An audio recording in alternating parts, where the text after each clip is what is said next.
हिंद, मैं निकिता राकेश जशवानी एक बार फिर आपके साथ जुड़ी हूँ रायपुर छत्तीसगढ़ से और आप देख रहे हैं हंगामा न्यूज। इस वक्त हम माना मंडल उपाध्यक्ष मनीष पंजवानी जी के साथ जुड़े हैं। आइए इनसे जुड़ते हैं और छठवें चरण के चुनाव के विषय में कुछ चटपटी सी बातें करते हैं और कुछ इल्जाम, कुछ एलिगेशन जो इन पर लगे हैं, कांग्रेस ने जो इन पर इल्जाम लगाए हैं उनके विषय में इनसे चर्चा करते हैं।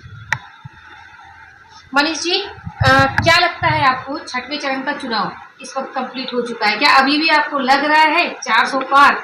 क्योंकि बाहर से ऐसी आवाज आ रही है कि 400 पार नहीं हो पाएगा, 400 भी गया तो बहुत बड़ी बात होगी, इस पर क्या कहें? बाहर से आवाज कहाँ से आ रही है? जनता का आ रही है कि कांग्रेस के नेताओं की आ रही है? सबसे पहले आप ये बताइए।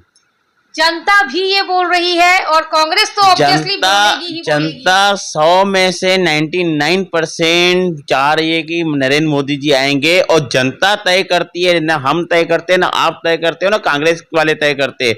सरकार गिराना और सरकार बनाना ये जनता का काम है। जनता का बहुत बड़ा आशीर्वाद मिल रहा है और फिर से हम नरेंद्र मोदी जी को प्रधानमंत्री बनाएंगे और 400 पार का जो आंकड़ा है हम 101% लाएंगे। 400 पार होगा 101%। एक आखिरी 1 जून का चुनाव बचा है जो लास्ट चरण है। आज के चरण में जो चुनाव हुआ था वो बहुत अच्छा हुआ है। आज देख रहे थे कितनी कड़कड़ाती धूप में 9 ठप्पे लगे हुए, हमारी बुजुर्ग महिलाएं और मेरी बहनें, मेरे भाई सब लाइन में लगे, कतार लग के चुनाव में खड़े। इसका मतलब समझो कि देश को फिर से मजबूत बनाना है और देश को मजबूत बनाने के लिए सिर्फ माननीय श्री नरेंद्र मोदी जी बना सकते हैं। बाकी कांग्रेस के कोई नेता में इतनी ताकत नहीं है कि देश चलाना पाए, और देश चलाने के लिए और देश को मजबूत बनाने के लिए। नेताओं की बात अगर हम करेंगे, 1 जुलाई को 8,500 रुपए भारत में, पूरे हिंदुस्तान में हर एक व्यक्ति को देने की बात कही जा रही है। देखो, राहुल गांधी तो हर महीने, हमने राहुल गांधी का नाम तो लिया ही नहीं। राहुल गांधी का वीडियो चला है ना, हम भी देख रहे थे आज कॉमेडी वीडियो। राहुल गांधी चाहे तो पूरे हिंदुस्तान की गरीब जनता को हर महीने 1 लाख रुपए दे सकता है, क्योंकि वो भारत का पैसा इटली में इतना जमा करके रखा है, इतना जमा करके रखा है कि वो डेली भी 1 लाख रुपए देगा ना तो उसके बाद पैसे की कमी नहीं होगी, तो कुछ भी कर सकता है। बीजेपी का पैसा कहाँ है? भाजपा का पैसा जनता में, विकास में। आज भारत कहाँ से कहाँ पहुंचा है, नहीं जाता है। भारत में जो आज विकास हुआ है वो भारतीय जनता पार्टी और नरेंद्र मोदी की जो सरकार थी, 10 साल से जो सरकार बनी है उसका पूरा जो विकास हुआ है वो जनता देख रही है। 2 बार प्रधानमंत्री नरेंद्र मोदी जी को जनता ने आशीर्वाद दिया है, तीसरी बार फिर से देगी। तीसरी बार आशीर्वाद की बात करते हैं आप। अभी कुछ वीडियोस वायरल हो रहे हैं जिनमें खाली चेयर दिखाई जा रही है, नेता सिर्फ और सिर्फ हाथ हिलाकर, खुद ही फूलमाला फेंककर, खुद ही समेटकर जाते हुए नजर आ रहे हैं। मुझे लगता है मीडिया ध्यान से वीडियो नहीं देखी है। कुछ लगता है कि आप भी उनसे मिले हुए हो। मीडिया को इतना ध्यान नहीं देता है कि वो वीडियो कब का है और कहाँ का है। हम वायरल वीडियो की बात कर रहे हैं। वायरल वीडियो देखे हो ना, तो उसमें नीचे तारीख लिखी होगी कहाँ का और कब का है। आप देख लो, आपको मैं हजारों वीडियो ऐसे दिखा दूंगा जहां हमारे नरेंद्र मोदी जी की सभा होती है तो लोगों में 500-500 मीटर, 1000-1000 मीटर तक लाइनें लग रहती है, धूप में आरतियां लेके खड़े रहते हैं, फूल लेके खड़े रहते हैं। वो कोई जनता बुलाई हुई नहीं है, ये जनता आज मोदी जी को चाह रही है। इस देश को अगर चला रहे तो नरेंद्र मोदी जी चला पा रहे हैं, बाकी किसमें ताकत नहीं है चलाने की। कांग्रेस का कौन सा ऐसा नेता है जो देश को चला पाएगा? फिर से देश बिकने के लिए देंगे, फिर से देश को गुलाम होने के लिए देंगे, फिर से देश को खड्डा बनाएंगे क्या? आज 10 साल में जो विकास हुआ है ना, कांग्रेस वाले 100 साल में नहीं कर पाते हैं। अभी आपने कहा कि 90% लोग चाहते हैं कि मोदी जी फिर से आए। 99% लोग चाहते हैं मोदी जी फिर से आए। 1% क्यों? हो सकता है उसी 1% के चलते वो कुर्सियां वाकई में इस साल खाली। वो 1% जो होता है उसमें राहुल गांधी, सोनिया गांधी, प्रियंका गांधी आते हैं, इससे ज्यादा हम नहीं बोलेंगे। मतलब 1% में ये 3 लोग आते हैं। 1% में 3 ही लोग आते हैं पारिवारिक, और कुछ इनकी गठबंधन है जो जैसे केजरीवाल हो गया, ममता बनर्जी हो गई। इन लोग तो आपस में आरोप लगाते हैं और रात को बैठ के आपस में खाना खाते हैं, पर हमारे प्रधानमंत्री, देश के प्रधानमंत्री नरेंद्र मोदी जी का कुछ नहीं हो पाएगा, क्योंकि 140 करोड़ जो जनता है वो नरेंद्र मोदी जी के साथ में है। मतलब 1 जुलाई को 8,500 रुपया नहीं आएगा, ये आप बोल रहे हैं? और अगर उन्होंने करके दिखाया तो कहाँ से करेंगे? अभी आपने कहा उनके पास में संपत्ति है, इटली में देगा, वो इटली को बेच के पैसा देगा? इटली को जो खरीद के रखा है अपना ननिहाल में, वो पैसा देगा क्या राहुल गांधी? राहुल गांधी को 1 जुलाई को, 2 जुलाई को हम लोग भेजेंगे इटली नानी घर, और मुझे लग रहा है कि वो वापस फिर से भारत में नहीं आएगा। इतना कॉन्फिडेंस है आपको? 101% है, 101% है। ठीक। क्योंकि 140 करोड़ की जनता का आशीर्वाद आज नरेंद्र मोदी जी के साथ में है। आज देश को अगर चला रहे हैं तो माननीय श्री नरेंद्र मोदी जी चला रहे हैं। बाकी कांग्रेस में कोई नेता में इतनी ताकत नहीं है जो देश चला पाए। ये तो 4 जून को पता चलेगा।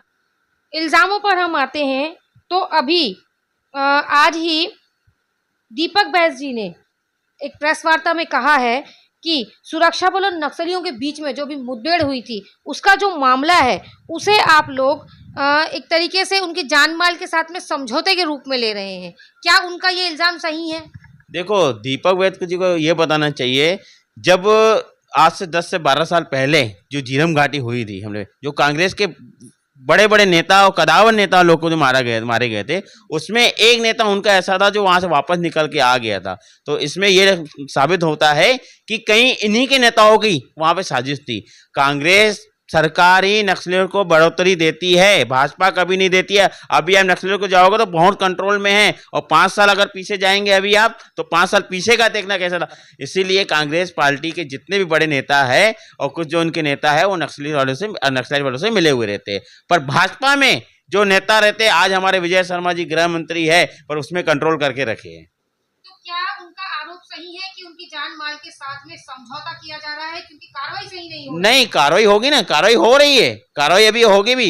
ये दीपक वैद जी को सिर्फ बोलने की आदत है, क्योंकि दीपक वैद जी को, कांग्रेस वालों को कोई मुद्दा नहीं मिल रहा है, तो इसी को मुद्दा बना के चल रहे हैं। बारूद फैक्ट्री हादसा जो हुआ है उस पर मृतकों को 50 लाख और घायलों को 10 लाख देने की मांग कर रहे हैं।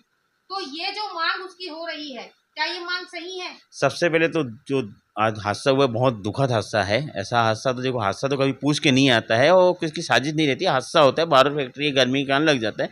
पर दीपक वैद जी को ये बताना चाहिए, जब उनकी सरकार में ऐसे बहुत सारे हादसे होते हैं तो जहाँ जहाँ वो ऐलान करके आते थे हम ये देंगे वो देंगे, वो जब खुद नहीं दिया है तो भारतीय जनता पार्टी के ऊपर आरोप लगाना उसके लिए उचित नहीं है। लगता है मुझे उनकी भी थोड़ी दिमागी हालत खराब हो चुकी है। मतलब आपके हिसाब से राहुल गांधी के साथ साथ पूरे कांग्रेसी कार्यकर्ताओं की मानसिक संतुलन बिगड़ा नहीं, क्या रहता है, ऊपर से नीचे तक आते हैं। जब इनके ऊपर ही बड़े नेता थोड़े से दिमागी वो है तो नीचे भी होते हैं। राहुल गांधी का तो छोड़ दो, वो तो एक कॉमेडी बन गया है, वो उसको कोई हम नहीं गिनती में नहीं लेते नेताओं में, सिर्फ उनके नेता लोग लेते हैं। बाकी हमारे कार्यकर्ता, भाजपा के कार्यकर्ता और यहाँ की जनता, वो किसको कोई नेता नहीं बोलती है, उसको नाम रखे पप्पू कॉमेडी, तो वो कॉमेडी में रहने दो उसको। राहुल गांधी को पप्पू कॉमेडी बोला जाता है। बिल्कुल बोलते ही है। अच्छा, एक बात आपसे पूछूंगी, सवाल बीजेपी पर उठते हैं, आरोप बीजेपी पर कंटिन्यू लगते हैं, आप सत्ता में थे तब भी और सत्ता में नहीं थे तब भी, ऐसा कौन से आरोप लगते हैं? जैसे अभी कंटिन्यू आरोप आप पे लगे जा रहे हैं। कौन से कांग्रेस पार्टी हर किसी न किसी चीज को लेकर के आप लोगों पर आरोप लगाती है। जैसे अभी उन्होंने कह दिया कि आप लोग इसको सही तरीके से नहीं ले रहे हैं, एक तरीके से जान माल के साथ नुकसान कर रहे हैं, फिर ये कहीं से उठा करके किसी के मुआवजे की बात करते हैं, तो ये आप पर ही करते हैं और हमेशा आप लोग ये कहते आते हैं कि हम बिल्कुल सही हैं, हम सही थे और हम सही ही रहेंगे। एक चीज और कहने को आती है और सुनने को आती है आम जनता में कि कांग्रेस के शासन में लोग खुल के बोलते हैं कांग्रेस खाती भी थी और खाने भी देती थी। कांग्रेस में अपराध कितना होता था, भारतीय जनता पार्टी में अपराध नहीं होता है। भारतीय जनता पार्टी में काम होता है, विकास होता है। और कांग्रेस सरकार में सिर्फ 2 नंबर का काम होता है, दारू घोटाला, रेत घोटाला, कोयला घोटाला। आज आप 2018 से लेकर 2023 में जो महादेव ऐप का पैसा 15,000 करोड़ रुपए जो भूपेश बघेल ने दबाया है, वो तो जनता के बीच में है। हम नहीं कह रहे, जनता नहीं कह रही, जितने पैसा दिया उसने कह रहा है। तो इसमें सिर्फ कांग्रेस सरकार में होता है, भारतीय जनता पार्टी में ऐसे आरोप नहीं लगते। भारतीय जनता पार्टी में कार्रवाई होती है, अगर कोई गलत है तो कार्रवाई होती है, चाहे वो भाजपा का कार्यकर्ता रहे चाहे आम आदमी रहे, कार्रवाई अवश्य होती है। अवैध उत्खनन की जहां बात हो रही है तो आपको पता है कि यहाँ कितना अवैध उत्खनन हो रहा है और ये आगे कितना और बढ़ेगा। जब भी किसी को पकड़ा जाता है तो वो सीधे यही बोलता है कि हम बीजेपी से। आप ऐसा देखे हो, एक आध वीडियो देखे हो कि बीजेपी से कोई बोला हो? अगर ऐसा वायरल वीडियोस काफी चल रहे हैं। देखो, वायरल वीडियो बनने में 2 मिनट लगता है, उसमें आप कोई भाजपा के कार्यकर्ता को या किसको देखे हो क्या कि मैं भाजपा का कार्यकर्ता हूँ, ये काम कर रहा हूँ, बोले वो देखे हो क्या कभी? तो आपको आरोप नहीं लगाना चाहिए मीडिया को। ये काम सिर्फ कांग्रेस में होता है और कांग्रेस की सरकार में होता है, क्योंकि घोटाले की सरकार, आज नाम बोलते घोटाले की सरकार है तो कांग्रेस है। आप हर सवाल पे बोलते हैं मीडिया आप पे आरोप लगा रही है, जबकि मीडिया तो आपसे जनता के सवाल लेती है। नहीं, तो मीडिया समझ नहीं पा रही है। अभी आप थोड़ी देर पहले एक मैंने क्वेश्चन लिया कि कुर्सियां खाली थी, पर वो वीडियो कब का था वो तो देखिए। मीडिया उठा के आ जाता है, ऐसा नहीं रहता। मुझे लगता है कि आप लोगों को भी थोड़ी बहुत राहुल गांधी की हवा लग रही है। मतलब आप बोलना क्या चाहते हैं कि अगर मतलब सीधे सीधे आप मीडिया वालों के लिए अब ये बोलना चाह रहे हैं कि हम गोदी मीडिया नहीं है? नहीं, है ना, मोदी मीडिया नहीं है। मीडिया को जो सवाल रहना चाहिए सोच समझ के लेना चाहिए, किसी हवाई बातों में नहीं लेना चाहिए। आपने कहा ना हमें कि आपको कांग्रेस की हवा लगी है, इसका क्या मतलब है? मुझे लगा कि आपको लगी हुई हो सकता है कि आप राहुल गांधी का कोई भाषण सुन के आए हो, या राहुल गांधी कोई रैली देख के आए हो, या सोनिया गांधी की कोई सभा सुन के आए हो। चलिए ठीक है, मुझे लग रहा है कि माहौल थोड़ा सा गर्म हो रहा है अभी। माहौल गर्म नहीं हो रहा है, 4 जून की तैयारी हो रही है, ऐतिहासिक जीत की, और इनकी विदाई हो रही है राहुल गांधी की। मुझे लगता है कि अभी टिकट करवा दिया होगा इटली की, वो जाएगा नानी घर। मनीष जी, ये 4 तारीख को डिसाइड होगा कि सरकार किसकी बनती है, केंद्र में कौन आता है। जनार्दन है, जनता ने आशीर्वाद दिया है और जनता का बहुत प्यार मिल रहा है। 4 जून को आपके ही चैनल के माध्यम से मैं पूरे भारत की, देश की जनता को बहुत बहुत बधाई भी दूंगा। हमारे साथ जुड़े थे मनीष पंजवानी जी, जिनके साथ छोटी सी नोकझोंक हमारी हुई है। हमारे तीखे सवालों के मीठे जवाब इन्होंने दिए हैं। ऐसी ही बेहतरीन खबरों के लिए बने रहे हमारे साथ और देखते रहिए हंगामा न्यूज़।